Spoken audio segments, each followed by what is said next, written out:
Hello class 5 students. I am Aparna Ma'am. I will be taking your history. Uh, um, some portions will be, I am one of your history teachers. Some portions will be taken by me and some portions will be taken by another teacher. For history, you have to, I've already mentioned it in the online class. Once again, I repeat, you have to have 2 history copies, one for me and one for the portions that I will be doing. You will be writing in that copy.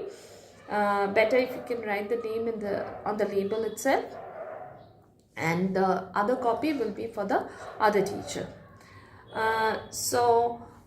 We have already started this chapter, the first chapter, Great Voyages of Discovery, in the online class. So these videos will once again will be a revision of that same chapter. Now, Great Voyages of Discovery. Now, as we already know, that before these voyages, means before these Europeans took these great voyages and discovered new sea routes, trade was mainly carried out by the Arab traders. And because they were carried out by the Arab traders, certain goods like silk, textiles, then spices, indigo, tea, coffee, sugar, all these things were produced in Asia, and these goods were in great demand in Europe. Now, since there were no direct trade routes, when these goods ultimately reached Europe, they became very expensive.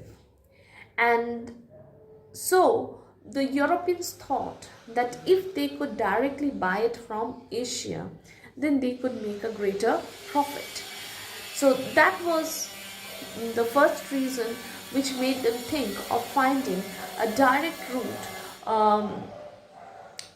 with sea route which would link up Europe and Asia. The next reason was the rise of Ottoman Empire or the Turkish Empire, and with the rise of it, all the land routes were closed. Okay. So when the land routes were closed, then no trade could be carried out. So this was kind of a severe blow for the Europeans. So what European rulers tried to think was, they tried to help European merchants and sailors with better ships, men, money, so that they can go on voyages and discover new routes and establish a direct trade link.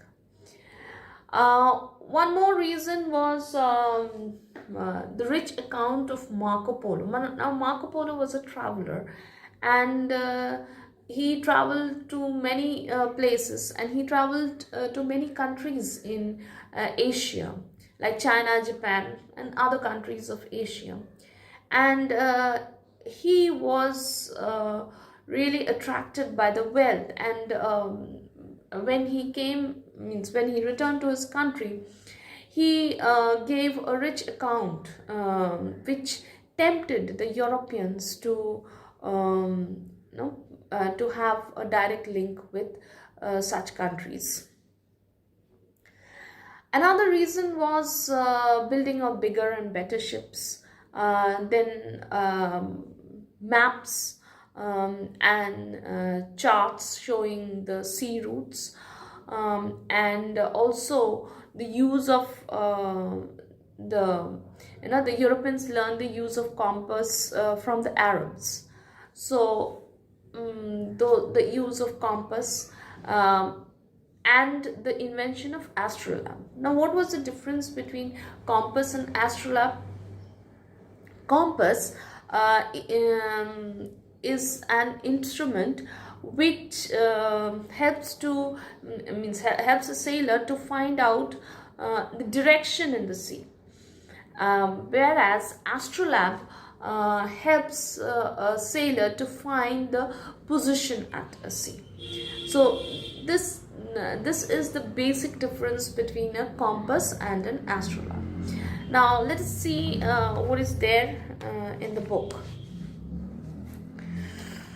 For many years, till the discovery of the sea route by the Europeans, trade between Europe and Asia was mostly carried out by the Arab traders, as I just said.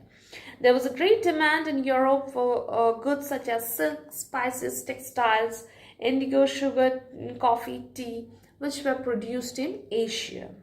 These goods reached European markets after passing through several hands, and they were always expensive.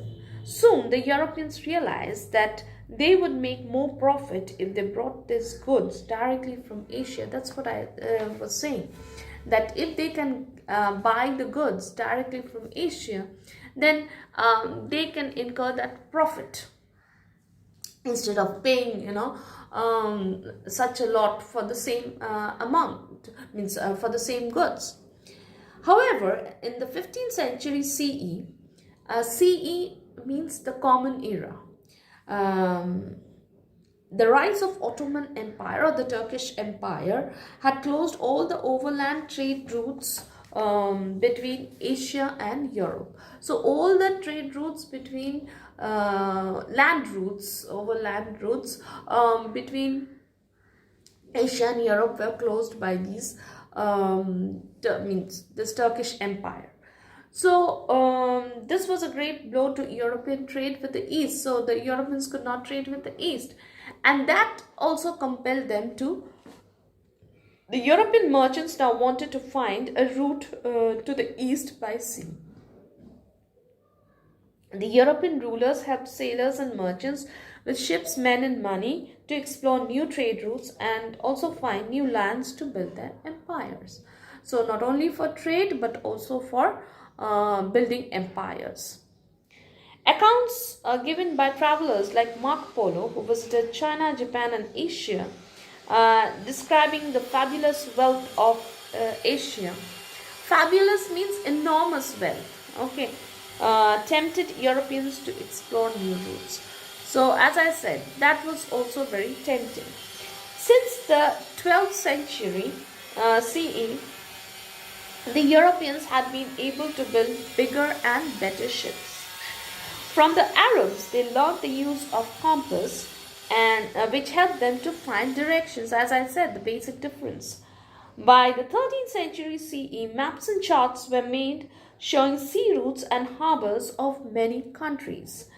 So these were detailed, maps and charts which would help sailors. The invention of the instrument of astrolabe, which helped sailors find the position at sea, greatly helped to make voyages of discovery successful. So with that, they could make successful discovery.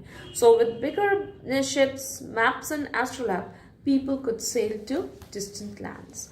So now we can understand that what were the main reasons behind the great voyages of discovery. We stop here today. We'll do the rest of the chapter in the next class. Thank you.